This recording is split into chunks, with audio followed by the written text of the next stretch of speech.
ഇന്ന് രാത്രിയിൽ നമുക്ക് ദൈവസന്നിധിയിലായിരിക്കാൻ കർത്താവ് സഹായിച്ചതോർത്ത് കർത്താവിനെ സ്തുതിക്കുന്നു, വാഴ്ത്തുന്നു.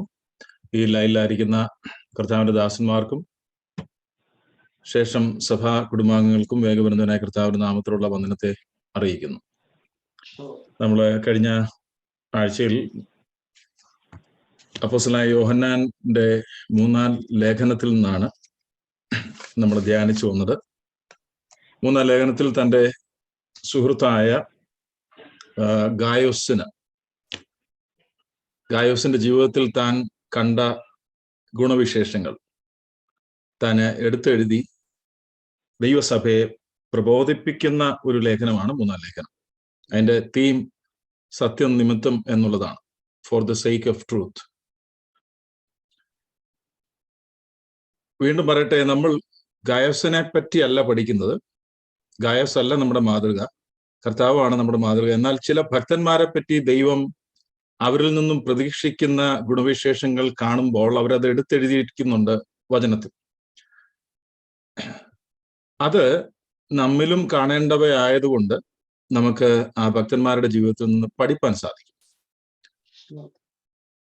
ഈ ഗായസിനെ പറ്റി ഈ ലേഖനത്തിലാണ് നമ്മൾ കാണുന്നതെങ്കിലും അപ്പോസ്തല പ്രവൃത്തി 19-ാം അധ്യായത്തിൽ ഒരു ഗായസിനെ കാണാം. അത് ഈ ഗായസ് ആണോ എന്ന് നമുക്കറിയില്ല. 19:29 പൗലോസിന്റെ കൂടെ സഞ്ചരിച്ച ഒരു ഗായസിനെ കാണാം. അപ്പോസ്തല പ്രവൃത്തി 19:29 റെലവെന്റ് അല്ല, പക്ഷെങ്കിൽ ഒരു ഇൻഫർമേഷന് വേണ്ടി പറഞ്ഞു മാത്രമേ ഉള്ളൂ. ഗായസിൽ നിന്നും നമ്മൾ കണ്ട ഗുണവിശേഷങ്ങൾ: ഒന്നാമത്, ഗായസ് ആത്മാവിൽ സമൃദ്ധിയുള്ളവനായിരുന്നു, ആത്മാവിൽ ശുഭതയുള്ളവനായിരുന്നു. ജീവിതത്തിന്റെ അന്ത്യത്തിലേക്ക് വന്നപ്പോൾ പൗലോസ് അപ്പോസ്തലൻ തിമോഥെയോസിന്റെ 2-ാം ലേഖനം അതിന്റെ 4-ാം അധ്യായത്തിന്റെ 7-8 വാക്യങ്ങളിൽ ഇപ്രകാരം പറയുകയാണ്: ഞാൻ നല്ല പോർ പൊരുതു, ഓട്ടം തികച്ചു, വിശ്വാസം കാത്തു, ഇനി നീതിയുടെ കിരീടം എനിക്കായി വെച്ചിരിക്കുന്നു. ഇത് ആത്മീക ശുഭതയാണ് കാണിക്കുന്നത്. ജീവിതത്തിന്റെ അവസാനത്തിലേക്ക് വന്നപ്പോൾ തിരിഞ്ഞു നിന്ന് പരിതപിക്കുകയല്ല, മറിച്ച് ദൈവം തന്നെ ഏൽപ്പിച്ച കാര്യങ്ങൾ വിശ്വസ്തയോടെ ചെയ്തു എന്നുള്ള ഒരു confidence. That is what spiritual prosperity is. Paul was spiritually prosperous. പക്ഷെ അതേസമയം തന്നെ അതിന്റെ മറുവശം, look at his health, look at his financial situations. His health was not that great. ഗലാത്യലേഖനം 4:13-14 വാക്യങ്ങളൊക്കെ താൻ പറയുന്നത്, എന്റെ ജഡത്തിലെ ബലഹീനത നിമിത്തം നിങ്ങൾ എന്നെ ദൈവദൂതനെ പോലെയാ പക്ഷെ സ്വീകരിച്ചത്, യേശുക്രിസ്തുവിന് പകരമായി എന്നെ സ്വീകരിച്ചെന്നൊക്കെയാണ് പറഞ്ഞത്. അപ്പോൾ ജഡത്തിൽ താൻ ബലഹീനനായിരുന്നു, ശരീരത്തിൽ താൻ ബലഹീനനായിരുന്നു, പക്ഷെ ആത്മാവിൽ ശുഭതയുള്ളവനായിരുന്നു. He was spiritually prosperous. ഇനി ധനപരമായ കാര്യത്തിൽ നാം നോക്കുമ്പോൾ കർത്താവിന്റെ നാമം കൊണ്ട് താനൊന്നും നേടിയില്ല. നാമത്തിനു വേണ്ടി വിട്ടുകളഞ്ഞവനായിരുന്നു അപ്പോസ്തലനായ പൗലോസ്. നമുക്കറിയാം, കപ്പലുടമയുടെ മകനായിരുന്നു, ധനികനായ ഒരു മനുഷ്യനായിരുന്നു. അനേക കാര്യങ്ങൾ തനിക്ക് ബോസ്റ്റ് ചെയ്യാനുണ്ടായിരുന്നത് ഫിലിപ്പിയ ലേഖനത്തിൽ താൻ എടുത്തു പറയുന്നുണ്ട്. പക്ഷെ അതെല്ലാം താൻ ചവറന്നെണ്ണി. അപ്പോസ്തല പ്രവൃത്തി 20:34, കൊരിന്ത്യർക്കുള്ള 1-ാം ലേഖനം 4:12, ഇവിടെ എല്ലാം താന് തൻ്റെ ഭൗതിക സ്ഥിതിയെ പറ്റി പറയുന്നുണ്ട്.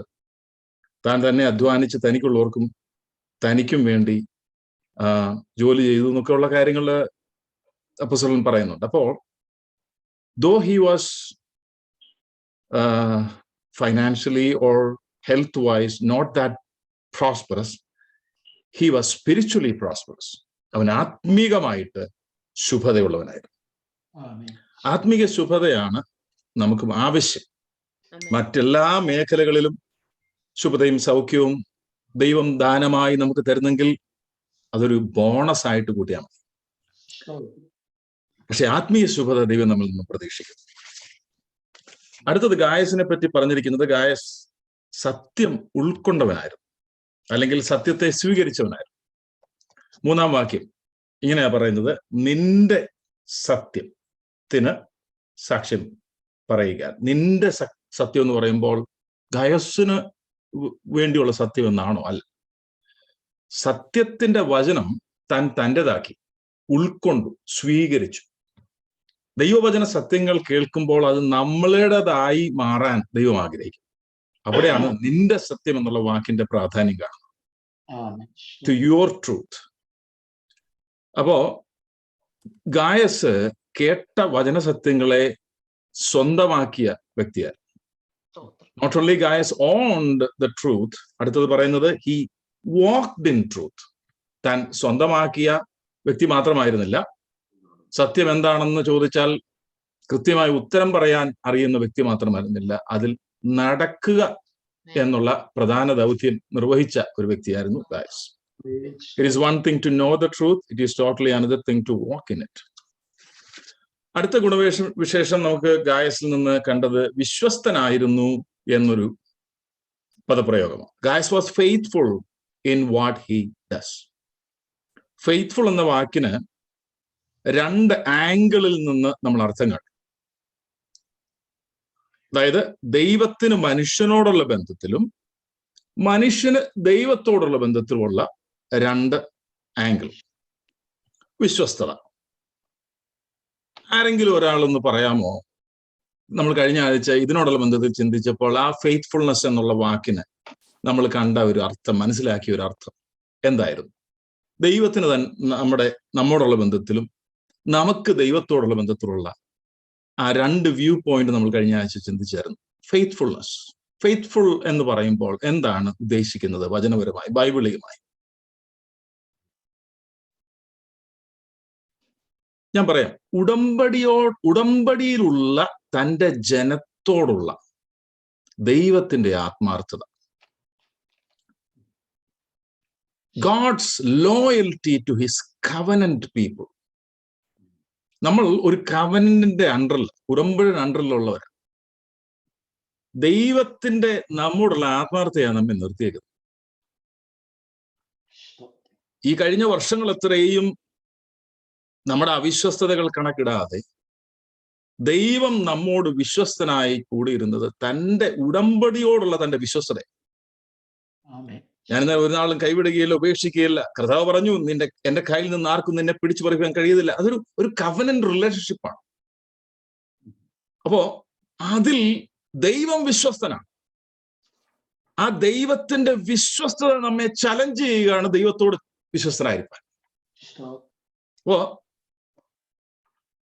വിശ്വസ്തത എന്നത് മനുഷ്യനിൽ നിന്ന് ദൈവത്തോടുള്ള ബന്ധത്തിൽ നമ്മൾ നോക്കുമ്പോൾ ദൈവത്തോടുള്ള ബന്ധത്തിലുള്ള നമ്മുടെ ആത്മാർത്ഥത, നമ്മുടെ എല്ലാ മേഖലകളിലും, ജീവിതത്തിന്റെ എല്ലാ മേഖലകളിലും, പ്രാർത്ഥനയിലാണെങ്കിലും ആത്മീകമായിട്ടുള്ള എല്ലാ മേഖലകളിലും വിശ്വസ്തരായിരിക്കാൻ ദൈവം നമ്മെ കുറിച്ച് ആഗ്രഹിക്കും.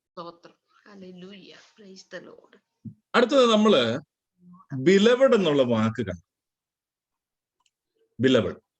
അപ്പോസ്തലനായ യോഹന്നാൻ ഗായസിനെ അഭിസംബോധന ചെയ്യുന്നത് പ്രിയനെ, ബിലവഡ്. ആ വാക്കിന് അതിന്റെ അർത്ഥം, മൂലഭാഷയിൽ നിന്നുള്ള ആ വാക്കിന്റെ അർത്ഥം ഐ ലവ്, ഞാൻ നിന്നെ സ്നേഹിക്കുന്നു. ഐ ലോങ് ഫോർ, ഞാൻ നിന്റെ അരികിൽ വരുവാൻ വാഞ്ചിക്കുന്നു. ഐ എസ്റ്റീം യു, ഞാൻ നിന്നെ കരുതുന്നു, വിലമതിക്കുന്നു, ആദരിക്കുന്നു.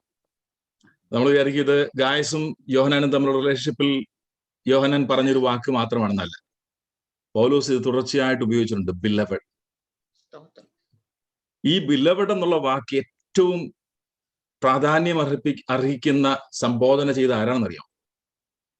മത്തായി സുവിശേഷം 17:5 കർത്താവിനെ പിതാവ് വിളിച്ചതായി beloved. You are my beloved son. അതേ വാക്ക് അത് നമുക്ക് കാണാൻ കഴിയുന്നത് മത്തായി സുവിശേഷം 17:5 റോമാലേഖനം 16:8 എന്ന് വായിക്കാമോ? റോമാലേഖനം 16:8 പൗലോസ് ഒരു ഭക്തനെ പറ്റി ഈ വാക്ക് ഉപയോഗിക്കുന്നുണ്ട്. റോമാലേഖനം 16:8.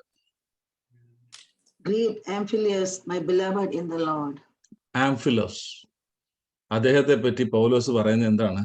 ബിലവഡ് എന്ന് പറഞ്ഞാൽ ഇവിടെ ഗായസിനെ പറ്റി യോഹന്നാൻ ഉപയോഗിച്ച അതേ വാക്ക്. എന്താണത്? I love, I long for, I esteem you. പിതാവ് പുത്രനെ പറ്റി ഉപയോഗിച്ചു ഇതേ വാക്കാണ്.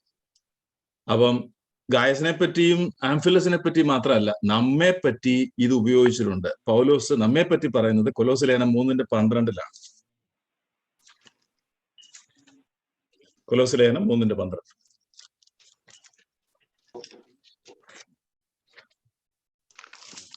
Put on therefore as the elect of God, holy and beloved, bowels of mercy. Okay, holy and beloved. അതാരെ കുറിച്ചാ പറഞ്ഞേക്കുന്നേ? നമ്മെ കുറിച്ച്. അപ്പോ നാം എല്ലാവരും ദൈവസന്നിധിയിൽ ആരാണ്? Beloved. We are the beloved. അത് നമുക്ക് മറ്റാരും നമ്മെ ഗമനിച്ചില്ലെന്നോ വിലമതിക്കുന്നില്ലെന്നോ ഒക്കെ കരുതിയാൽ പോലും ദൈവം നമ്മെ കരുതുന്നു, ദൈവം നമ്മെ വിലമതിക്കുന്നു, ദൈവം നമ്മെ ആദരിക്കുന്നു, ദൈവം നമ്മോടൊപ്പം കൂട്ടായ്മയ്ക്ക് വേണ്ടി ആഗ്രഹിക്കുന്നു, ദൈവം നമ്മെ സ്നേഹിക്കുന്നു. We are the beloved. പിന്നെ നമ്മള് ചിന്തിച്ചത് സ്ഥാനത്തേക്കാൾ ബന്ധത്തിലാണ് പ്രാധാന്യം കൊടുക്കുന്നത്. കാരണം അപ്പോസ്തലൻ എന്ന് പറഞ്ഞ ഒരു ഹൈ ആയിട്ടുള്ള ഒരു പൊസിഷൻ ഇരിക്കുന്ന വ്യക്തിയെ, യേശുവിന്റെ കൂടെ നടന്ന വ്യക്തിയാണ്, അപ്പോസ്തലനാണ്. പക്ഷെങ്കിൽ ഒരു സാധാരണ വിശ്വാസിയായിരുന്ന, സാധാരണ എന്നുള്ള വാക്ക് ഉപയോഗിക്കാൻ പാടില്ല, വിശ്വാസിയായിരുന്ന ഗായസിനോടുള്ള ആ ബന്ധം, സ്ഥാനമല്ല വിഷയം, ബന്ധമാണ് വിഷയം. ഗായസ് എന്തിലാണ് വിശ്വസ്തത കാണിച്ചത്? ഒരു കാര്യത്തിൽ വിശ്വസ്തത കാണിക്കാൻ നമുക്ക് എളുപ്പമാണ്. പക്ഷെ guys was faithful in every area, especially in what he accomplished four the brethren and also when they are strangers. ഇതിപ്പോ രണ്ട് കാര്യമാണ് പറഞ്ഞേക്കുന്നത്, ബ്രദറൻ എന്നും പറഞ്ഞിട്ടുണ്ട്, സ്ട്രേഞ്ചേഴ്സ് എന്ന് പറഞ്ഞു. എന്ന് പറഞ്ഞാൽ സുവിശേഷ ഘോഷണത്തോടുള്ള ബന്ധത്തിൽ യേശുതമ്പുരാൻ പറഞ്ഞ മഹാനിയോഗം, മത്തായി സുവിശേഷം 28:18-20 വരെയുള്ള വാക്യം, നിങ്ങൾ ഭൂലോകത്തൊക്കെയും പോയി ഞാൻ നിങ്ങളെ പഠിപ്പിച്ച ശിഷ്യന്മാരാക്കി കൊള്ളുവാൻ പറഞ്ഞ ആ മഹാനിയോഗം, ആ നിയോഗം അനുസരിച്ച് ആദിമ നൂറ്റാണ്ടിൽ ദൈവസഭയിൽ നിന്ന് സുവിശേഷകർ ഇറങ്ങി പുറപ്പെടുകയാണ്. അങ്ങനെ പുറപ്പെട്ടവരെ ചിലരെ അറിയാം, ഗായസിന് ചിലരെ അറിയാം. എന്നാൽ അറിയാതെ എന്ന് പറഞ്ഞാൽ നേരത്തെ മുൻപരിചയം ഇല്ലാത്തവരെ പോലും, അത് അവരെയാണ് സ്ട്രേഞ്ചേഴ്സ് എന്ന് പറഞ്ഞേക്കുന്നത്. അവര് യാത്ര ചെയ്ത് സഞ്ചരിച്ച് വരുമ്പോൾ അവരെ സ്വീകരിച്ച guys, especially when they are strangers. അപ്പൊ അറിഞ്ഞവരെ അറിയാത്തവരെയും ഭവനത്തിൽ കൈക്കൊണ്ട ഗായസ്, അവരോടുള്ള ബന്ധത്തിൽ അധ്വാനിക്കുന്നതിൽ, മലയാളത്തിൽ എങ്ങനെ പറഞ്ഞേക്കുന്നത്, വിശേഷാൽ അതിഥികൾക്കും വേണ്ടി അധ്വാനിക്കുന്നതിൽ, he worked hard. അല്ലെങ്കിൽ ഇവിടെ പറഞ്ഞിരിക്കുന്നത് ഇംഗ്ലീഷിൽ, you are acting faithfully in whatever you accomplish for the brethren and especially when they are strangers. Hard work ചെയ്യുകയാണ് Gaius, faithful in whatever you accomplish for them. അവർക്ക് വേണ്ടി അവരുടെ immediate ആയിട്ടുള്ള ആവശ്യങ്ങളായിരിക്കണം എങ്ങനെയാണെങ്കിലും Gaius was faithfully doing his part. തന്നെ ഏൽപ്പിച്ചതിൽ താൻ എന്തായിരുന്നു? വിശ്വസ്തനായിരുന്നു.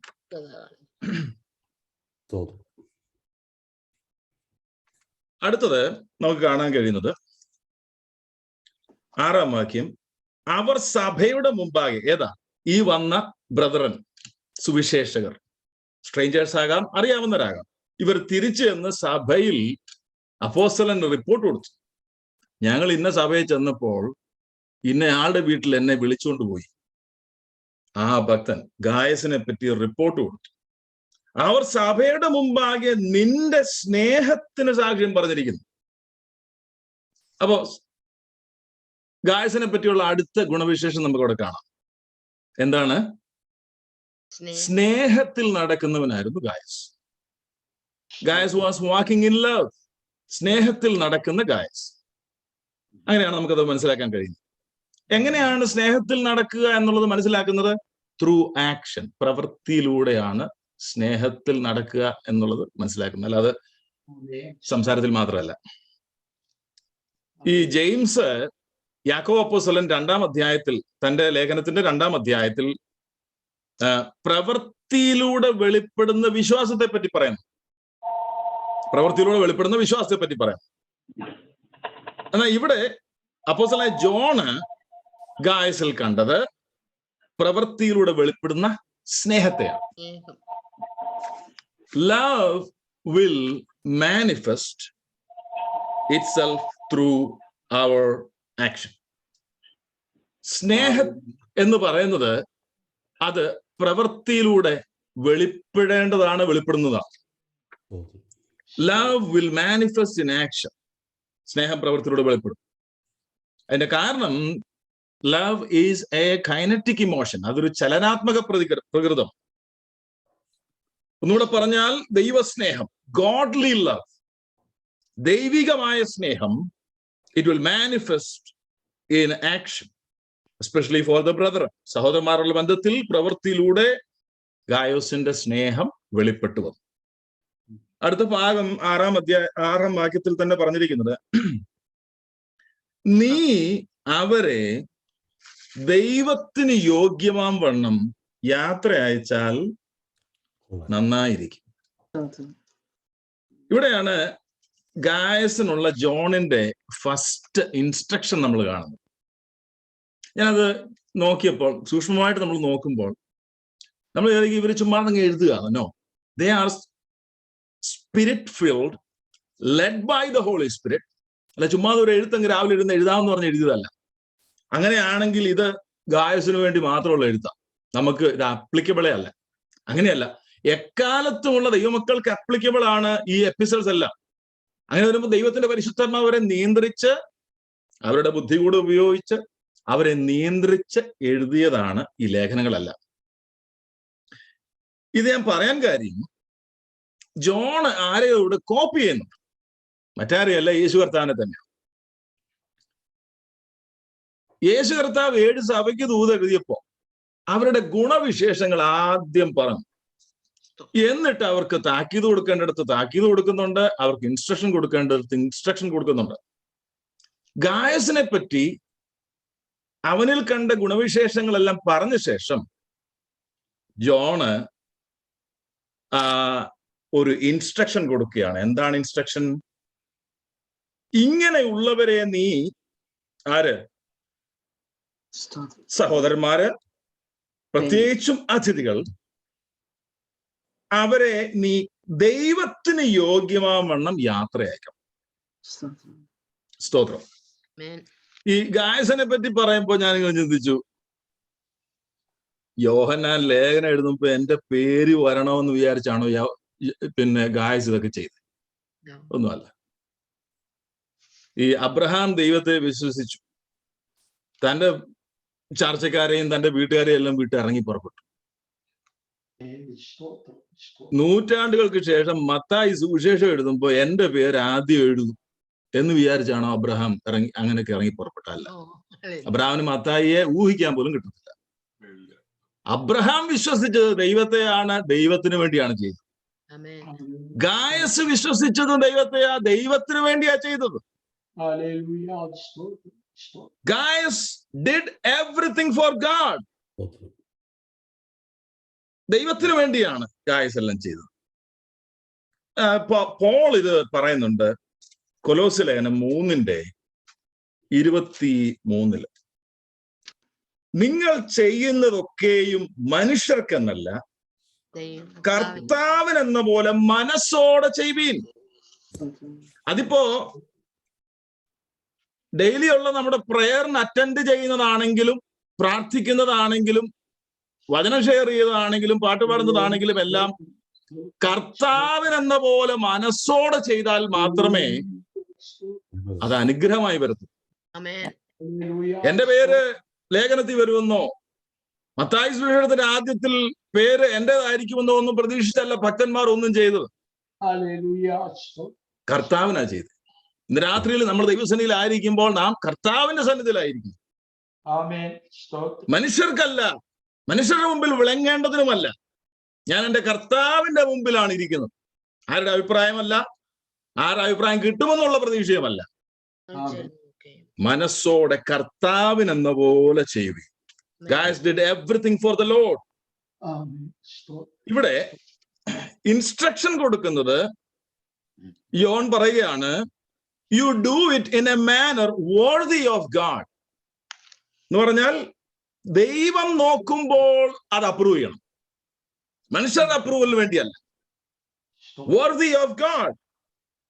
ഇംഗ്ലീഷിൽ പറഞ്ഞിരിക്കുന്നത് you will do well to send them on their way in a manner worthy of God. In a manner worthy of God. ദൈവം നോക്കുമ്പോൾ നിന്റെ ആക്ഷൻ, നീ അവരെ സ്വീകരിച്ചത്, നീ അവരെ സഹായിച്ചത്, നീ അവരെ സൽക്കരിച്ചത്, നീ അവരെ വന്ദനം ചെയ്തത് ദൈവം അപ്രൂവ് ചെയ്യണം. ദൈവം അക്സെപ്റ്റ് ചെയ്യുമോ എന്ന് ചിന്തിക്കുക. എന്റെ സ്തോത്രം, എന്റെ സാക്ഷ്യം, എന്റെ പ്രസംഗം, എന്റെ പ്രാർത്ഥന, എന്റെ കയ്യടി, ഞാൻ കൊടുക്കുന്നത്, ഞാൻ ചെയ്യുന്നതെല്ലാം, will God accept it? Amen. Hallelujah. Do it in a manner worthy of God. വാക്യം 7. തിരുനാമം നിമിത്തമല്ലോ അവർ ജാതികളോടൊന്നും വാങ്ങാതെ പുറപ്പെട്ടു. തിരുനാമം നിമിത്തമല്ലോ അവർ ജാതികളോട് ഒന്നും വാങ്ങാതെ പുറപ്പെട്ടത്. ഈ വാക്യം ഇത്തിരി കൺഫ്യൂഷൻ ആയിട്ട് എനിക്ക് തോന്നി. കാരണം ജാതികളോടൊന്നും വാങ്ങിയില്ല. ജാതികളോട് വാങ്ങേണ്ട കാര്യമില്ലല്ലോ, പിന്നെ വാങ്ങിയില്ല എന്ന് എഴുതിയേക്കുന്നു. കാരണം ജാതികളോട് വാങ്ങേണ്ട കാര്യമില്ല. ജാതികളെന്ന് ഉദ്ദേശിച്ചത് രക്ഷിക്കപ്പെടാത്ത ദൈവമക്കളല്ലാത്തവരോട് വാങ്ങേണ്ട കാര്യമില്ല. പക്ഷെ എന്തിനാ അവിടെ എഴുതിയേക്കുന്നത് വാങ്ങിയില്ലെന്ന്? രണ്ട് രീതിയിൽ അത് മനസ്സിലാക്കാം. ഒന്ന്, വാങ്ങുന്നവരന്ന് ഉണ്ടായിരുന്നിരിക്കണം. അത് ചെയ്യുന്നവർക്കുള്ള ഒരു റെബ്യൂക്കാണ്. രണ്ട്, ഇന്നുള്ള ദൈവസഭയ്ക്കുള്ള ഒരു വാണിംഗ് കൂടെ. ഈ മിനിസ്റ്റേഴ്സ്, ഈ ഇവാഞ്ചലിസ്റ്റ്, സുവിശേഷകർ, they looked to the Lord alone for their supply. അവർ ദൈവത്തെ മാത്രമാണ് നോക്കിയത്. ഇന്നും അപ്രകാരം ദൈവത്തെ മാത്രം നോക്കുന്ന ഭക്തന്മാരുണ്ട്. മനുഷ്യന്റെ മുമ്പിൽ കൈനീട്ടാതെ, അവരുടെ മുമ്പിൽ വന്ന് ഓച്ചാനിച്ച് നിൽക്കാതെ, ബ്രോഷർ അടിച്ചിറക്കി ഇങ്ങനെ ഇറങ്ങി പിരിക്കാതെ ദൈവത്തെ മാത്രം നോക്കുന്ന ഭക്തന്മാരെ എനിക്കറിയാം. They look to the Lord for their supply. They would not accept support from the unconverted. രക്ഷിക്കപ്പെടാത്തവന്റെ കയ്യിൽ നിന്ന് അവർ വാങ്ങില്ല.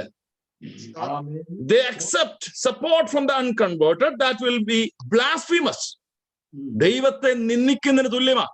മാത്രമല്ല, ഈ വ്യക്തികൾക്കൊരു ഫോൾസ് റൈച്ചസ്നെസ് വരും. ഒരു തെറ്റായ നീതിബോധം അവരിൽ ഉണ്ടാവും. ഞാൻ ഇന്ന മിനിസ്ട്രിക്ക് കൊടുത്തതാ, അല്ലെങ്കിൽ ഞാൻ ഇന്ന സഭയ്ക്ക് കൊടുത്തതാ. നോ,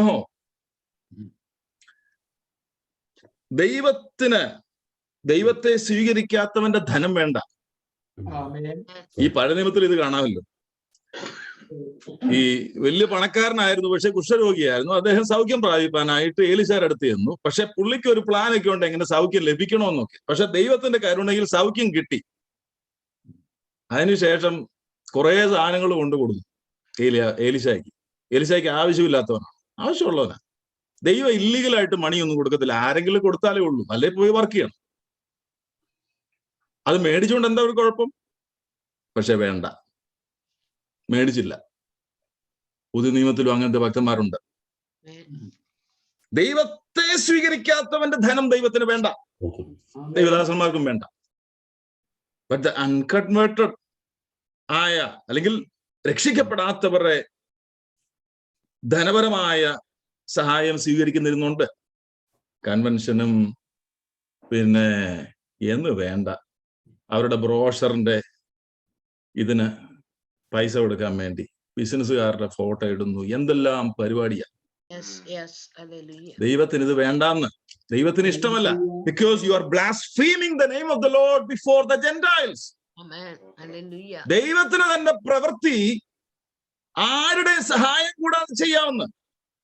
നമ്മൾ ചെയ്യുന്നത് എന്താണെന്ന് ചോദിച്ചാൽ നമുക്കൊരു പ്രിവിലേജ് ദൈവം തന്നതാ. ഞാനിങ്ങനെ വിചാരിക്കുന്നുണ്ട്, സുവിശേഷം അറിയിക്കാൻ വേണ്ടി ദൂതന്മാരെ ഏൽപ്പിച്ചാൽ 1-ാം നൂറ്റാണ്ടിന് മുമ്പ് തന്നെ സുവിശേഷം എല്ലാരെയും ദൂതന്മാരെ അറിയിച്ചേനെ. ഇത് നമ്മെ ഏൽപ്പിച്ചുകൊണ്ടാണ് ഇത്രയും താമസിക്കുന്നു. ദൂതന്മാരെ ഏൽപ്പിക്കാൻ വയ്യാഞ്ഞിട്ടാണ്. അപ്പൊ ദൈവത്തിന്റെ പ്രവൃത്തിയോട് ചേർന്ന് നിൽക്കാൻ ഒരു അവസരം ദൈവം തരികയാണ്. അതുകൊണ്ട് ഹഡ്സൺ ടൈലർ പറഞ്ഞത്, ദൈവവേല ദൈവഹിത പ്രകാരം ചെയ്താൽ അതിന് സപ്ലൈ മുടങ്ങത്തില്ല. God's work done in God's way will not lack God's supply. Amen. സ്തോത്രം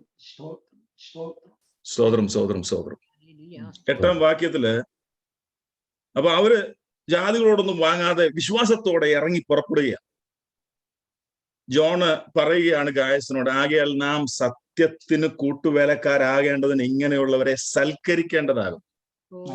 ഈ സൽക്കാരം എന്ന് പറയുന്നത് നമ്മൾ വിചാരിക്കും മൻബസന്തിയിൽ നിന്നൊരു ബിരിയാണി മേടിച്ചു കൊടുക്കുന്ന കാര്യമല്ല. സത്യത്തിന് കൂട്ടുവാല ആകേണ്ടതിന് ഇങ്ങനെയുള്ളവരെ സൽക്കരിക്കേണ്ടതാകും. സൽക്കാരം എന്ന മലയാളം പദമാണെങ്കിലും ഇംഗ്ലീഷിൽ പറഞ്ഞിരിക്കുന്നത് വി സപ്പോർട്ട് സച്ച് മെൻ. അതിന്റെ മൂലപദത്തിൽ ആ പദത്തിന്റെ അർത്ഥം to take or bear up, ഭാരം ചുമക്കുക, ടു റിസീവ് സ്വീകരിക്കുക, ടു അസ്യൂം ഉത്തരവാദിത്വം ഏറ്റെടുക്കുക. അതറിയാ ഈ വന്ന ദൈവഭക്തന്മാരെ അവരുടെ ഭാരം ചുമക്കുക, അവരെ സ്വീകരിക്കുക, അവരെ ദൈവം ഏൽപ്പിച്ച ഉത്തരവാദിത്തോടെ ചുമൽ കൊടുക്കുക. സത്യത്തിന്റെ കൂട്ടുവേലക്കാർ. Hallelujah. സ്തോത്രം. ഇത് ചിന്തിക്കുമ്പോൾ 2-ാം ലേഖനത്തിൽ ചിലരെ വീട്ടിൽ കയറ്റരുതെന്ന് പറയുന്നുണ്ട്. നമ്മളത് ചിന്തിച്ചതാ. 2-ാം ലേഖനം 7 മുതലുള്ള വാക്യങ്ങളില് ആർക്കൊക്കെയാ? ദുരുപദേശകരെ കയറ്റല്, കള്ള പ്രവാചകന്മാരെ കയറ്റരുത്, കള്ള ഉപദേഷ്ടന്മാരെ ഭവനത്തിൽ കയറ്റരുത്, ക്രിസ്തുവിന്റെ നാമത്തെ വിൽക്കുന്നവരെ കയറ്റരുത്, ക്രിസ്തുവിന്റെ ഉപദേശത്തിൽ നിൽക്കാത്തവനെ വീട്ടിൽ കയറ്റരുത്. ഈ വീടെന്ന് അവിടെ പറയാൻ കാര്യം ആദിമ സഭകൾ ഭവനങ്ങളിലായിരുന്നു കൂടി വന്നിരുന്നു. അപ്പൊ അതുകൊണ്ട് ഭവനത്തിൽ കയറ്റരുതെന്ന് പറയുമ്പോൾ ഇൻഡിവിജ്വൽ ആയിട്ടുള്ള ഭവനം മാത്രമല്ല, സഭയിൽ കയറ്റരുത് എന്നാണ് അതിന്റെ അർത്ഥം.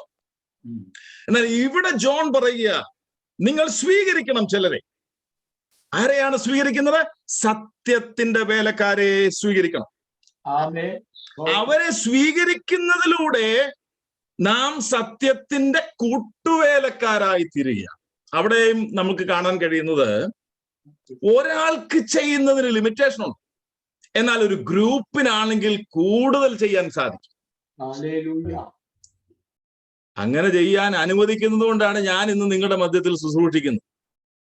അല്ലെങ്കിൽ കർത്താവനദാസന് ബൈബിൾ ക്ലാസ് എടുക്കാൻ അറിയാൻ വേണ്ടല്ല, ഇത് കൂട്ടുവേല ആയതുകൊണ്ടാണ്. ഇതൊരു അവസരം നമുക്ക് ദൈവദാസന്മാർ തരുമ്പോൾ it's an opportunity for to be partaking in this ministry of truth. സത്യത്തിന്റെ വേലയിൽ കൂട്ടുവേലയാണ്, പങ്കാളിയായി തീരുകയാണ്. Fellow workers with the truth, സത്യം ഉള്ളവരുടെ പങ്കാളി. വെളിപ്പാട് പുസ്തകം 1:9 ഒന്ന് വായിക്കാമോ? വെളിപ്പാട് പുസ്തകം 1:9 അന്ന് എക്സ്പ്ലെയിൻ ചെയ്യുന്നില്ല, ജസ്റ്റ് വായിച്ചു പോയാൽ മതി. Revelation chapter. യേശുവിന്റെ കഷ്ടതയിലും രാജ്യത്തിലും സഹിഷ്ണുതയിലും കൂട്ടാളിയുമായ യോഹന്നാൻ എന്ന ഞാൻ. അവിടെ യോഹന്നാൻ എങ്ങനെയാ തന്നെ പരിചയപ്പെടുത്തുന്നത്?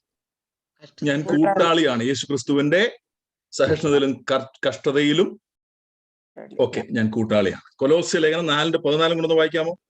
അനേക വാക്യങ്ങളുണ്ട്, ഈ 2 വാക്യങ്ങൾ വായിച്ചാൽ മതി. കൊലോസ്യ ലേഖനം 4:14. വൈദ്യനായ പ്രിയ ലൂക്കോസും ദേമാസും നിങ്ങളെ വന്ദനം ചെയ്യുന്നു. ലവുദിക്കയിലെ സഹോദരന്മാർക്കും നുംഫയ്ക്കും അവളുടെ വീട്ടിലെ സഭയ്ക്കും വന്ദനം ചൊല്ലുവേൻ. അവിടെ കണ്ടോ, ഒരാൾ തന്നെ അല്ല, ഇറ്റ്സ് എ ഗ്രൂപ്പ് എഫർട്ട്. ഒരാൾ തന്നെയല്ല, ഒരു ഗ്രൂപ്പ് എഫർട്ടാ. നിങ്ങൾ ലവോദിക്കക്കാർ ഹിരിയപ്പോലക്കാർക്കും വേണ്ടി അവൻ വളരെ പ്രയാസപ്പെടുന്നു എന്നുള്ളത് ഞാൻ സാക്ഷി. വൈദ്യനായ പ്രിയ ലൂക്കോസ് ദേമാസ് നിങ്ങളെ വന്ദനം ചെയ്യുന്നു. ലവോദിക്കയിലെ സഹോദരന്മാർക്കും നുംഫയ്ക്കും അവരുടെ വീട്ടിലെ സഭയ്ക്കും വന്ദനം ചെയ്യും. It's A group effort. അപ്പൊ ഗായസിനെ പറ്റി നമ്മൾ ചിന്തിച്ചപ്പോ ഒരു മാതൃകാ ക്യാരക്ടറായിട്ട് നിൽക്കുക. ഇനിയും അതിനെ ടോട്ടലി ഓപ്പോസിറ്റ് ആയിട്ടൊരു മനുഷ്യനെ കാണാം. അതേ ഒരു ജെൻഡയിലൊന്നുമല്ല, സഭയിലെ മെമ്പർ തന്നെയാണ്. വേറൊരു വ്യക്തി 9 മുതലുള്ള വാക്യങ്ങൾ കാണാം. പേര് ദിയത്രേഫേസ്. ഈ പേരുകളൊക്കെ ഗ്രീക്ക് പേരുകളാണ്. അതൊക്കെ അതുകൊണ്ടാണ് പലപ്പോഴും നമുക്കത് വായിച്ചങ്ങോട്ട് പെട്ടെന്ന് അങ്ങോട്ട് പോകാൻ സാധിക്കാത്തത്. ഗായസ് ആണെങ്കിലും ദിയോത്രോഫേസ് ആണെങ്കിലും, പിന്നെ താഴോട്ട് പോകുമ്പോൾ ദെമത്രിയോസ് എന്ന് പറഞ്ഞ ഒരാളുണ്ട്. ഇവരെല്ലാം ഈ പേരുകളൊക്കെ ഗ്രീക്ക് നാമങ്ങളാണ്. ഗായസിനെ പറ്റി ഇത്രയും പറഞ്ഞ ക്യാരക്ടർ അല്ലെങ്കിൽ ഗുണവിശേഷങ്ങളുടെ നേരെ ഓപ്പോസിറ്റ് ആയിട്ടൊരു മനുഷ്യൻ. അദ്ദേഹത്തിന്റെ വിഷയം നമ്മൾ കൂടുതൽ അങ്ങോട്ട് ചിന്തിക്കേണ്ട കാര്യമില്ല. പക്ഷെ സംഗ്രഹിച്ചങ്ങ് പോകാം. 9-ാം വാക്യം ഒന്ന് വായിക്കാം. സഭയ്ക്ക് ഞാൻ ഒന്ന് എഴുതിയിരുന്നു, എങ്കിലും ആ. അവർ പ്രധാനിയാകുവാൻ ആഗ്രഹിക്കുന്ന ദൈവത്രഫസ് ഞങ്ങളെ കൂട്ടാക്കുന്നില്ല. ഓക്കെ, ഈ 9-ാം വാക്യത്തില് അപ്പോസ്തലൻ പറഞ്ഞു കണ്ടോ, സഭയ്ക്ക് ഞാൻ ഒന്ന് എഴുതിയിരുന്നു, നേരത്തെ എഴുതിയിരുന്നു. അത് 1-2 ലേഖനമല്ല. ഈ ഒരു പർട്ടിക്കുലർ സഭയ്ക്ക് എന്തോ വിഷയത്തിൽ ജോൺ എഴുതിയിരുന്നു. ചില ചിന്തകന്മാർ പറയുന്നത് ആ ലെറ്റർ തന്നെ ഈ മനുഷ്യൻ ഇന്റർസെപ്റ്റ് ചെയ്യുന്നതാണ്. അത് നമുക്ക് വചനത്തിൽ തെളിവില്ലാത്തതുകൊണ്ട് നമ്മൾ അത് ആവശ്യമില്ലാത്ത ഊഹങ്ങളൊന്നും എടുക്കേണ്ട കാര്യമില്ല. ചരിത്രത്തിൽ നിന്ന് വല്ലതും കിട്ടിയതായിരിക്കാം. ആ അയച്ച ലെറ്റർ തന്നെ അദ്ദേഹം മൂക്കി. അപ്പൊ ജോണ് ലോക്കൽ ചർച്ചിനെ അഡ്രസ് ചെയ്തുകൊണ്ട് ഇതിനു മുമ്പ് എഴുതിയിട്ടു ഉണ്ട്. ലോക്കൽ ചർച്ചിന്റെ എന്തെങ്കിലും വിഷയമായിരിക്കാം. പക്ഷെ അവിടുത്തെ പ്രശ്നം, ഈ ദിയത്രോഫസ് എന്ന വ്യക്തി അപ്പോസ്തലന്റെ എഴുത്ത് വകവെച്ചില്ല. ജോൺ പറയുന്നത് he is not accepting what we say. ഞങ്ങൾ പറയുന്നത് അവൻ വകവയ്ക്കുന്നില്ല. ഇവിടെ നമുക്ക് മനസ്സിലാക്കേണ്ടത് അപ്പോസ്തോലിക അധികാരം, അപ്പോസ്തോലിക് അതോറിറ്റി. ഇന്ന് അപ്പോസ്തലന്മാരില്ല, പക്ഷെ അവരുടെ ഉപദേശമുണ്ട്. ഇതിനെ അടിസ്ഥാനപ്പെട്ടാണ് ദൈവസഭ മുന്നോട്ട് പോകുന്നത്. ആദ്യം സഭയെ പറ്റി പറഞ്ഞിരുന്നത് അപ്പോസ്തല പ്രവൃത്തി അതിന്റെ 2-ാം അധ്യായത്തിന്റെ 42-ാം വാക്യത്തിൽ അവർ അപ്പോസ്തലന്മാരുടെ ഉപദേശം കേട്ടു. ഒന്ന് വായിക്കാമോ? അപ്പോസ്തല പ്രവൃത്തി 2:42. And they continued steadfastly in the apostles' doctrine and fellowship. Apostles' doctrine. NSBയിൽ പറഞ്ഞിരിക്കുന്ന apostles' teaching and to fellowship. മലയാളത്തിൽ പറഞ്ഞിരിക്കുന്നത് അവർ അപ്പോസ്തലന്മാരുടെ ഉപദേശം കേട്ടു. അപ്പം ഈ അധികാരത്തിലാണ് അപ്പോസ്തലന്മാര് ലേഖനത്തിൽ ഓരോ കാര്യങ്ങളൊക്കെ എഴുതിയിരിക്കുന്നത്. തിമോഥെയോസിനുള്ള ബന്ധത്തിൽ നമുക്കറിയാം ജെൻഡറിന്റെ റോൾ, പുരുഷന്മാരുടെ റോൾ എന്തായിരിക്കണം, സ്ത്രീകളുടെ റോൾ എന്തായിരിക്കണം എന്നൊക്കെ വളരെ വ്യക്തമായിട്ട് അപ്പോസ്തലന്മാർ എഴുതിയിട്ടുണ്ട്. ഞാൻ പറയുന്നു എന്നൊക്കെ എഴുതുമ്പോ ഇന്നിപ്പോ ഞാൻ പറയുന്നത് പറഞ്ഞ് എനിക്ക് പറയാൻ പറ്റില്ല. Apostolic authority was doctrine of the church. അത്രയ്ക്ക് അധികാരമാണ്. അതുകൊണ്ടാണ് പത്രോസിന്റെ മുമ്പിൽ വസ്തു വിറ്റിട്ട് വന്ന് നിന്ന ഒരാള് കൊടുന്നവനെ കപടം പറഞ്ഞപ്പോ മരിച്ചു വീഴേണ്ടി വന്നത്. അത്രയ്ക്ക് അധികാരമായിരുന്നു അപ്പോസ്തലന്മാർക്ക്. അപ്പോ ഈ അധികാരത്തിലാണ് ഇത് പറയുന്നത്. എന്നാൽ അപ്പോസ്തലൻ ജോൺ അവിടെയുള്ള ലോക്കൽ ചർച്ചിന് ഒരു ഇൻസ്ട്രക്ഷൻ കൊടുത്തപ്പോൾ അതിനെ എതിർത്തുകൊണ്ട് ദിയത്രോഫേസ് മുന്നോട്ട് വരിക. അവനെ കുറിച്ച് പറഞ്ഞിരിക്കുന്ന ഒരു വിഷയം, അവൻ പ്രധാനിയാകാൻ ആഗ്രഹിച്ചു. മാത്രമല്ല അവരിൽ പ്രധാനിയാകാൻ ആഗ്രഹിച്ചെന്ന. അപ്പൊ ഒന്നല്ല, ഒരു കുറച്ചുപേര് ഉണ്ട് അവിടെ. ഈ മറ്റൊരു കാര്യം, പ്രധാനിയാകാൻ ആഗ്രഹിക്കുന്നതും അധ്യക്ഷനാകാൻ ആഗ്രഹിക്കുന്നതും രണ്ടും. അധ്യക്ഷനാകുക എന്ന് പറഞ്ഞാൽ ബിഷപ്പ് ആകുക എന്ന് പറഞ്ഞാൽ തിമോഥെയോസിനോട് 1-ാം ലേഖനത്തിൽ 3:1 പറയുന്നുണ്ട്, അങ്ങനെ ആഗ്രഹിക്കുന്നെങ്കിൽ നല്ല വില ആഗ്രഹിക്കും. ഇവിടെ അദ്ദേഹത്തിന് ബിഷപ്പ് ഒന്നും ആകണ്ട, പക്ഷെ പ്രധാനിയാണ്. ദിയത്രോഫസിന്റെ പ്രശ്നം അധ്യക്ഷ സ്ഥാനമല്ല. He wanted to be important. ആ വാക്യങ്ങൾ വായിച്ചു നോക്കുമ്പോൾ തന്നെ അറിയാം അദ്ദേഹം എന്തൊക്കെയാണ് അവിടെ ചെയ്തത്. 1, ഹി വാസ് പ്രൈഡ്ഫുൾ, ഗർവം നിറഞ്ഞവനായിരുന്നു. 2, he was not willing to yield to apostolic authority. അപ്പോസ്തോലിക അധികാരത്തിന്റെ കീഴിൽ തന്നെ ഏൽപ്പിച്ചു കൊടുക്കാൻ താൻ തയ്യാറല്ലായിരുന്നു. മാത്രമല്ല അവിടെ പറയുന്ന അപ്പോസ്തലൻ പറഞ്ഞ ദുർവാക്ക് പറയുന്നു. He gossiped about men of God. ഇന്നിപ്പോ അത് വർദ്ധിച്ചേക്കുന്ന കാര്യത്താണ് നമ്മൾ ജീവിക്കുന്നത്. Then he required others to follow him. മറ്റുള്ളവർ തന്നെ ഫോളോ ചെയ്യണമെന്ന് താൻ എന്ത് ചെയ്യുന്നു? ശഠിക്കുകയാണ്. അത് തന്നെ നമുക്കറിയാം. He was so some kind of influential person in that church.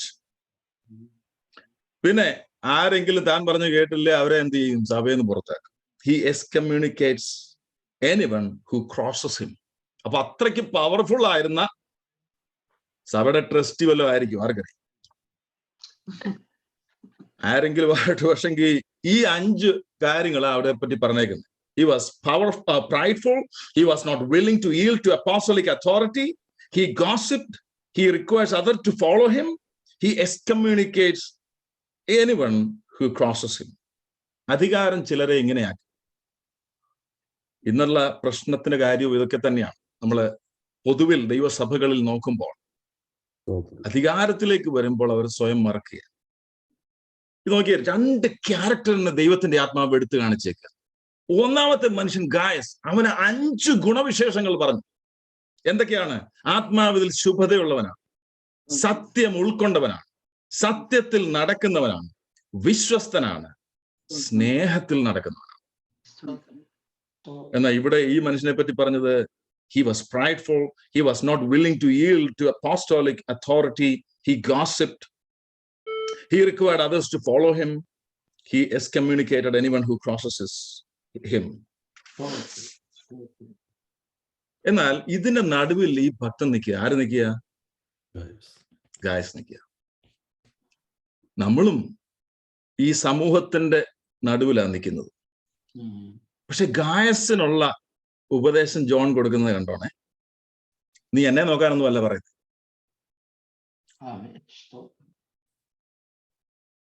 നീ ദിയത്രോഫസിനെ ഒന്ന് നോക്കി. അതാണ് അടുത്തത്. അത് വായിക്കാമോ? 11-ാം വാക്യം ഒന്ന് വായിച്ചാട്ടെ. പ്രിയനെ, നന്മയല്ലാതെ തിന്മ അനുകരിക്കരുത്. നന്മ ചെയ്യുന്നവൻ ദൈവത്തിൽ നിന്നുള്ളവനാകുന്നു. തിന്മ ചെയ്യുന്നവൻ ദൈവത്തെ കണ്ടിട്ടില്ല. അടുത്തോടെ എല്ലാവരാലും സത്യത്താൽ തന്നെയും സാക്ഷ്യം ലഭിച്ചിട്ടുണ്ട്. ഞങ്ങളും സാക്ഷ്യം പറയുന്നു. ഞങ്ങളുടെ സാക്ഷ്യം സത്യമെന്ന് നീ അറിയുന്നു. അപ്പൊ ഈ ഒറ്റയ്ക്ക് നിൽക്കുന്ന ഗായസ്, ഒറ്റയ്ക്കല്ല, ചിലർ കാണും, അദ്ദേഹത്തിന് അവിടെ സ്ഥാനമൊന്നുമില്ല, സ്ഥാനമുള്ളതായി പറയുന്നില്ല. എന്നാൽ ഇവിടെ ഇപ്പുറത്തെ ദിയത്രോഫിസ്, അദ്ദേഹം ഒരു ലീഡറാണ്, അധികാരമുണ്ട്, അതുകൊണ്ടല്ലേ ആളെ പുറത്താക്കുന്നു എന്ന് വരെ പറയുന്നു. ഇവർ രണ്ടുപേരുടെയും ക്യാരക്ടർ സ്റ്റഡി നോക്കുമ്പോൾ രണ്ടുപേരും എക്സ്ട്രീം ഓപ്പോസിറ്റ് നിൽക്കുന്നവരാ. ഒരാൾ ഭക്തൻ, ഒരാൾ അപ്പോസ്തലിക് അതോറിറ്റിക്ക് കീഴടങ്ങാത്തവൻ, ഒരാൾ ദൈവത്തെ ഭയപ്പെടുന്നവൻ, ഒരാൾ സഭയുടെ മെമ്പറാണ്. ഒരാൾക്ക് അധികാരമൊന്നുമില്ല, മറ്റൊരാൾക്ക് അധികാരമുണ്ട്. ഒരാൾ ദൈവസഭയ്ക്ക് അനുഗ്രഹമാണ്, മറ്റൊരാൾ ദൈവസഭയ്ക്ക് പ്രശ്നങ്ങൾ ഉണ്ടാക്കും. നമ്മൾ പലപ്പോഴും പറയുന്ന ഒരു പറച്ചിലുണ്ട്, ആ സഭയെ പ്രശ്നമുണ്ട്, ഈ സഭയെ പ്രശ്നമുണ്ട്, മറ്റേ സഭയെ പ്രശ്നമുണ്ട്, ഹെബ്രോനി പ്രശ്നമുണ്ട്, ഞങ്ങളുടെ സഭയിലും പ്രശ്നമുണ്ട്. ദൈവസഭ എന്ന് പറഞ്ഞാൽ ഇറ്റ്സ് കംപ്ലീറ്റ്. ഇത് നമ്മൾ ഈ പറഞ്ഞു കുറെ തിയോളജി ഉണ്ടാക്കിയിട്ടുണ്ട്. ഞാൻ പറയുന്നല്ലോ ആ സഭയെ പ്രശ്നമുണ്ടോ ഈ സഭയെ പ്രശ്നം എന്നുള്ള കാര്യമല്ല. നമ്മൾ കർത്താവിൽ പൂർണ്ണരാണെങ്കിൽ, നമ്മൾ കർത്താവിൽ ഇപ്പോൾ ഗായസിനെ പോലെയുള്ളവരാണെങ്കിൽ എവിടെ പ്രശ്നം? അവിടെ പ്രശ്നങ്ങൾ നടക്കട്ടെ, ഇവിടെയും പ്രശ്നങ്ങൾ നടക്കട്ടെ. ആദിമസഭയിൽ പ്രശ്നം ഉണ്ടായി നടക്കട്ടെ. നമ്മൾ കൊരിന്ത് ലേഖനത്തിൽ നിന്ന് വരെ എടുത്തിട്ട് ആ കൊരിന്ത് ലേഖനത്തിൽ പ്രശ്നം ഉണ്ടായിരുന്നു, അല്ലെങ്കിൽ കൊരിന്ത് സഭയിൽ പ്രശ്നം ഉണ്ടായിരുന്നു, നടന്നോട്ടെ. ഇതൊക്കെ കൊടുത്തിരിക്കുന്നത് വാണിംഗ് ആയിട്ടാ, ഫോളോ ചെയ്യാൻ വേണ്ടിയല്ല. അവിടെ ഉണ്ടായിരുന്നതുകൊണ്ട് നമ്മുടെ ഇവിടെ ആയിക്കോ എന്നുള്ളതല്ല. ഞാൻ ഗായസിനെ പോലെ ആയിത്തീർന്നാൽ ഇവിടെ പ്രശ്നം. ഇവിടെ റോമാലേഖനം 12:20-21 വായിക്കാം. റോമാലേഖനം 12:20-21.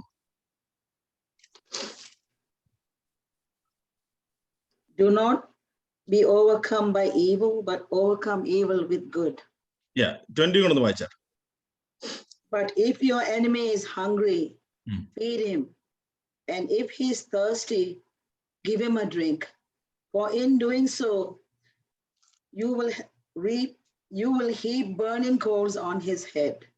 നിന്റെ ശത്രുവിന് വിശക്കുന്നുവെങ്കിൽ അവൻ തിന്നാൻ കൊടുക്കുക, ദാഹിക്കുന്നുവെങ്കിൽ കുടിക്കാൻ കൊടുക്കുക. അങ്ങനെ ചെയ്താൽ നീ അവന്റെ തലമേൽ തീക്കനൽ കൊന്നിക്കും എന്ന് എഴുതിയിരിക്കുന്നല്ലോ. തിന്മയോടെ തോൽക്കാതെ നന്മയാൽ തിന്മയെ ജയിക്കുക. ഗായസിനോട് എന്താ പറയുന്നേ? ഈ തിന്മ നിന്റെ മുമ്പിൽ വരച്ചു കാട്ടുന്ന ചിലരുണ്ട് അവിടെ. പക്ഷെ നന്മയല്ലാതെ തിന്മ നീ അനുകരിക്കരുത്. നന്മ ചെയ്യുന്നവൻ ദൈവത്തിൽ നിന്നുള്ളവനാകുന്നു, തിന്മ ചെയ്യുന്നവൻ ദൈവത്തെ കണ്ടിട്ട് പോലുമില്ല. അപ്പോ ഗായസിന് കൊടുക്കുന്ന രണ്ടാമത്തെ instruction, you do not imitate what is evil. Instead നമുക്ക് ഈ ഭാഗത്തോട് ചേർത്ത് നമ്മോടുള്ളൊരു ദൂതായി മനസ്സിലാക്കാം, തിന്മയോട് തോൽക്കരുത്. നന്മയാൽ തിന്മയെ ജയിക്കാം. അതിനൊരു ഉദാഹരണമാണ് മുകളിൽ പറഞ്ഞിരിക്കുന്നത്. ശത്രുവിന് വിശക്കുന്നുവെങ്കിൽ അവർ തിന്നാൻ കൊടുക്കുക, അതാണ് നന്മ കൊടുക്കുക എന്ന് പറഞ്ഞ. ദാഹിക്കുന്നുവെങ്കിൽ കുടിക്കാൻ കൊടുക്കുക. അപ്പൊ ഈ കുടിക്കാൻ കൊടുക്കുക, കഴിക്കാൻ കൊടുക്കുമ്പോ മനസ്സിൽ വരേണ്ടത് അവന്റെ തലയില് ഇടിവെട്ടണമെന്നല്ല. അവിടെ എഴുതിയിരിക്കുന്ന വായിച്ചു നോക്കിയാൽ അവന്റെ തലമേൽ തീക്കനൽ കുന്നിക്കും എന്നുള്ളതാണ്. പക്ഷെ അതൊരു പ്രയോഗമാണ്, അതൊരു ഫ്രൈസ് ആണ്. അവനെ മാനസാന്തരത്തിലേക്ക് നയിക്കുമെന്നുള്ളതാണ് അർത്ഥം. അപ്പോൾ നന്മയാൽ തിന്മയെ ജയിക്കുക എന്ന് പറഞ്ഞാൽ നാം ചെയ്യുന്ന ദൈവികമായ പ്രവൃത്തികളിലൂടെ നാം ആരാണെന്ന് വെളിപ്പെട്ടു വരും. മുമ്പ് പറഞ്ഞതുപോലെ സ്നേഹപ്രവൃത്തികളാൽ വെളിപ്പെട്ടു വരും. ഇവിടെ ഇതാ ദിയത്രോഫോസ് ദൈവസഭയിൽ ഭക്തന്മാരുടെ നടുവിൽ ഇടർച്ച ഉണ്ടാക്കുമ്പോൾ ഗായസിനോട് അപ്പോസ്തലനായ യോഹന്നാൻ പറയുകയാണ്, മകനെ, പ്രിയനെ, ഗായസേ, നീ നന്മയല്ലാതെ തിന്മ അനുകരിക്കരുത്. മാത്രമല്ല അപ്പോസ്തലൻ പറയുന്നത്, ഗായസേ, നീ ഒറ്റയ്ക്കല്ല, ദെമത്രിയോസിനെ നീ നോക്കിക്കേ, അവൻ സാക്ഷ്യമുള്ളവനാണ്. അപ്പൊ നമുക്ക് ആരോട് വേണമെങ്കിലും കമ്പനി കൂടാം. ഇപ്പൊ ദിയത്രോഫോസിന്റെ കമ്പനി കൂടിയാൽ നല്ലതാ. കാരണം പുള്ളി ശൗലിന്റെ കൂടെ കൂടാനും ആളുണ്ടായിരുന്നെന്ന് പറഞ്ഞ പോലെ അധികാരമുള്ളവരോട് കൂടാൻ എളുപ്പമാ. ദിയത്രോഫോസ് ലീഡറാണോ, അവനോട് കൂടി ഒരു കുറച്ച് ബെനിഫിറ്റ് ഒക്കെ കിട്ടിയെന്നിരിക്കും. പക്ഷെ വാൺ ചെയ്യുകയാണ്, ഗായസെ, നീ അങ്ങോട്ട് നോക്കാതെ നീ ഇവനെ നോക്ക്, ദിയത്രോഫോസിനെ നോക്കിക്കേ. എന്താണ് ദിയത്രോഫോസിന്റെ ഗുണം? ദെമത്രിയോസിന്റെ ഗുണം എന്താ? ദെമത്രിയോസിന് എല്ലാവരാലും സത്യത്താൽ തന്നെയും സാക്ഷ്യം ലഭിച്ചിട്ടുണ്ട്. 2 സാക്ഷ്യം. ഇനി ഒരു സാക്ഷ്യം കൂടെ ഉണ്ട്, താഴോട്ട് പറയുന്നുണ്ട്, ഞങ്ങളും സാക്ഷ്യം പറയുന്നു. 3 സാക്ഷ്യം. അപ്പോ എല്ലാവരാലും ദെമത്രിയോസിന് സാക്ഷ്യം കിട്ടിയിട്ടുണ്ട്, ഒരു ഭക്തനാണെന്നുണ്ട്. പിന്നെ സത്യത്താൽ സാക്ഷ്യം ലഭിച്ചു.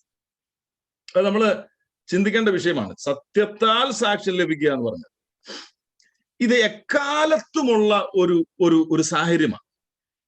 എക്കാലത്തുമുള്ള പഴയ നിയമത്തിൽ നമുക്ക് കാണാൻ പറ്റും. ഞാനിത് ചിന്തിച്ചുകൊണ്ടിരുന്ന സമയത്ത് കയീന്റെ വംശപരമ്പരയിൽ വന്ന ഒരു ലാമേക്കുണ്ട്. കയീന്റെ വംശപരമ്പരയിൽ വന്ന ലാമേക്കുണ്ട്. ശേത്തിന്റെ വംശപരയിലും ഒരു ലാമേക്കുണ്ട്. ആ ലാമേക്കാണ് നോഹയുടെ പിതാവല്ലേ ലാമേക്ക്.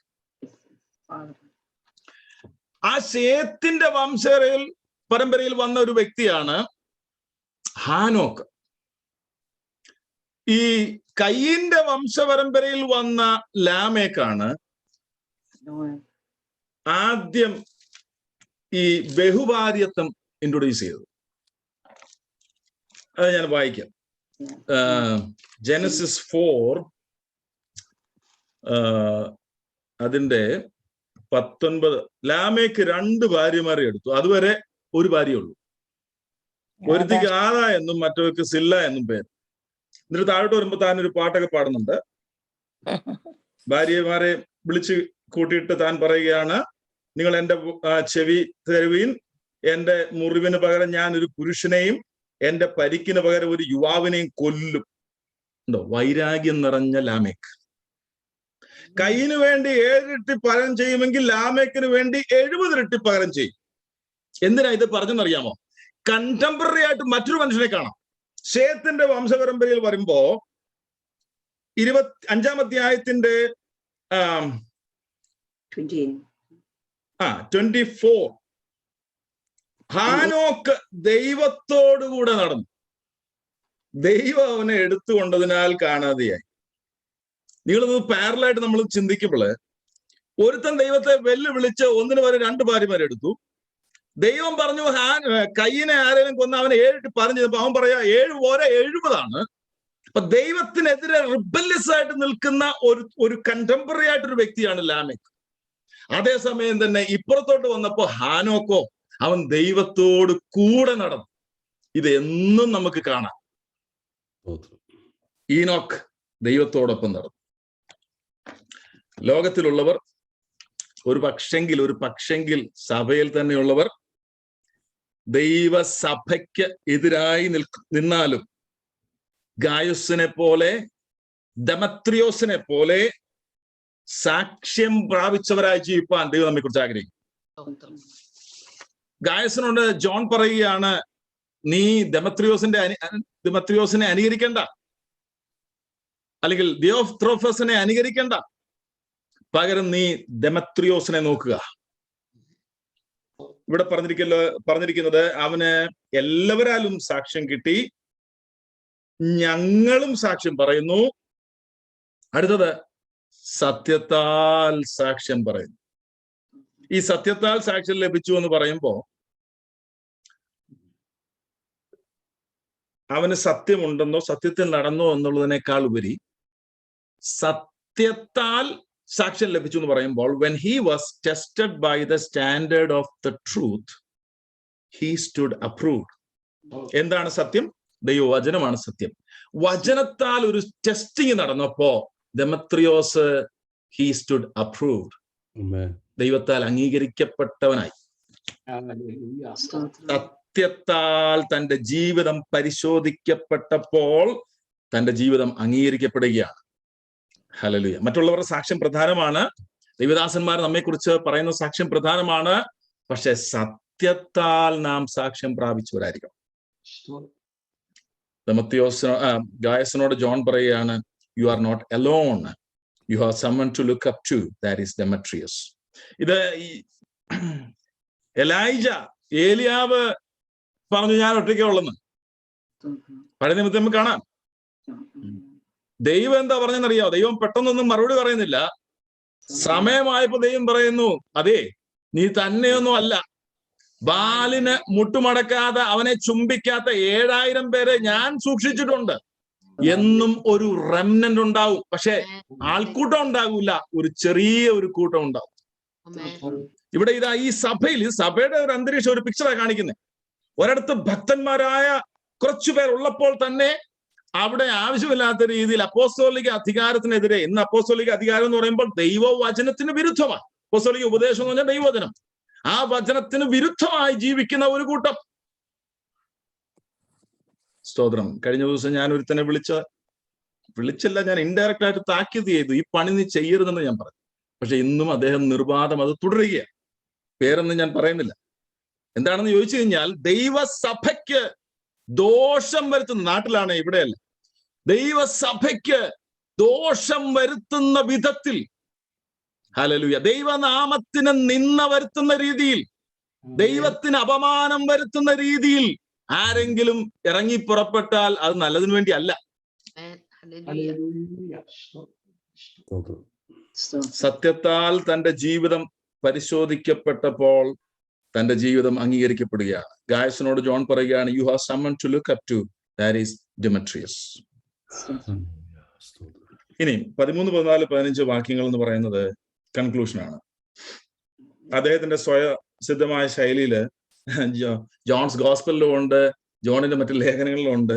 എഴുതി അയക്കാൻ പലതും ഉണ്ടായിരുന്നു, പക്ഷെ മഷിയും തൂവലും കൊണ്ട് എഴുതാൻ എനിക്ക് മനസ്സില്ല. നീ വന്നിട്ട് സംസാരിക്കും.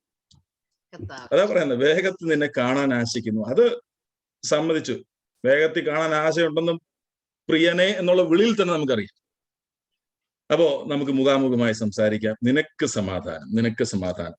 ഞാനത് ചിന്തിച്ചപ്പോ അപ്പോസ്തലൻ ഈ ലേഖനം എഴുതിയിട്ടാണ് പറയുന്നത് ഗായസിനോട് നിനക്ക് സമാധാനം.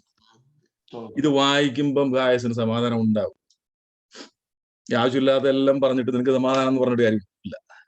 അപ്പൊ ഗായസിനെ അഭിനന്ദിച്ചു, ഗായസിന് കൊടുക്കേണ്ട ഇൻസ്ട്രക്ഷൻ കൊടുത്തു. ഗായസിനോട് പറയുക, നീ അവനെ കോപ്പി അല്ലാണ്ട് ഇവനെ കോപ്പി, എന്നെ കോപ്പി ചെയ്യാന്ന് പോലും അല്ല പറയുന്നത്. അപ്പൊ ജോണിനറിയാം, ജോൺ മാത്രമല്ല ഭക്തൻ, വേറെ ആളുകളുണ്ട്. ഇവരെ എല്ലാം വാച്ച് ചെയ്തുകൊണ്ടിരിക്കുകയാണ് ഈ അപ്പോസ്തലൻ. സ്തോത്രം, സ്തോത്രം. നമ്മെ വാച്ച് ചെയ്യുന്ന ദൈവദാസന്മാരുണ്ട്. സർവോപരി ദൈവം നമ്മെ നോക്കിക്കൊണ്ടിരിക്കുക. അതുകൊണ്ടാണ് അപ്പോസ്തലൻ അബ്രഹാമിനോട് പറഞ്ഞത്, അബ്രഹാമേ, ഞാൻ സർവശക്തിയുള്ള ദൈവമാണ്, എനിക്ക് മാറ്റമൊന്നും വന്നിട്ടില്ല. ഞാൻ നിന്നോട് പറഞ്ഞ വാദത്തെ ഞാൻ നിവർത്തിക്കും, പക്ഷെ നീ എനിക്ക് മുമ്പായി നടന്ന് നിഷ്കളങ്കനായിരിക്കുക. I am watching you, you walk before me faithfully. അപ്പോ ഈ ചെറിയ ലേഖനം നമ്മൾ ധ്യാനിച്ചതിലൂടെ നമ്മുടെ ജീവിതത്തോടുള്ള ബന്ധത്തില് ദൈവം ആഗ്രഹിക്കുന്ന ചില മാനദണ്ഡങ്ങൾ ഗായോസിന്റെയും ദെമത്രിയോസിന്റെയും ജീവിതത്തിൽ എന്തൊക്കെയാണ്?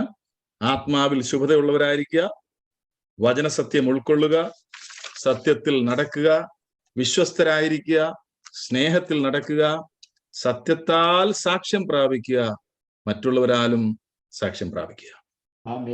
ഈ കഴിഞ്ഞ ചില മാസങ്ങളായി നമ്മൾ യോഹന്നാന്റെ ലേഖനം ദൈവകൃപയിൽ ആശ്രയിച്ച് നമ്മൾ ധ്യാനിക്കുകയുണ്ടായി.